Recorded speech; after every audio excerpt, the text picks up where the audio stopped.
यह कहानी है रामपुर नामक गांव में रहने वाले शर्मा परिवार की, जिनका घर पुराना था लेकिन सजा सवरा था।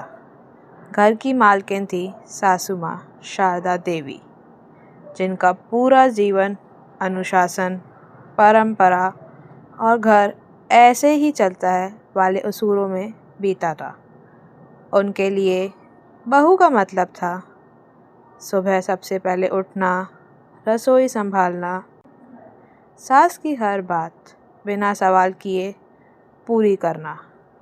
इसी घर में आई नई नवेली बहू राधा, जो शहर में पली पड़ी थी, पढ़ी लिखी, लेकिन दिल से बहुत सादी और संस्कारों से भरी हुई थी।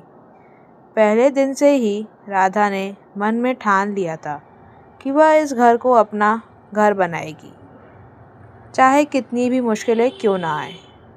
लेकिन शारदा देवी को उसकी हर बात में कमी ही नजर आती थी।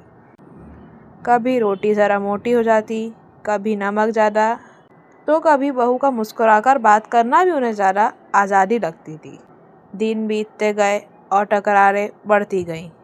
राधा चुपचाप सब सहती रही, क्योंकि वह जानती थी कि जवाब देने से रिश्ते नहीं संभलते।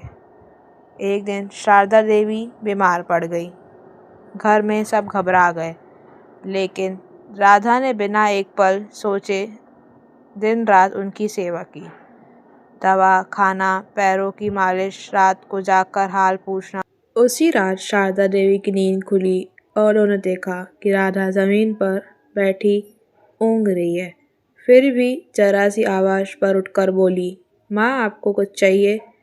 उस पल शारदा देवी की आंखें भर आई और उन्हें पहली बार एहसास हुआ कि यह लड़की सिर्फ बहू नहीं, बल्कि सच में उनकी बेटी बनकर आई है। अगले दिन सबके सामने शारदा देवी ने राधा का हाथ अपने हाथ में लेकर कहा, मैंने तुम्हें परखा पर तुमने मुझे समझा।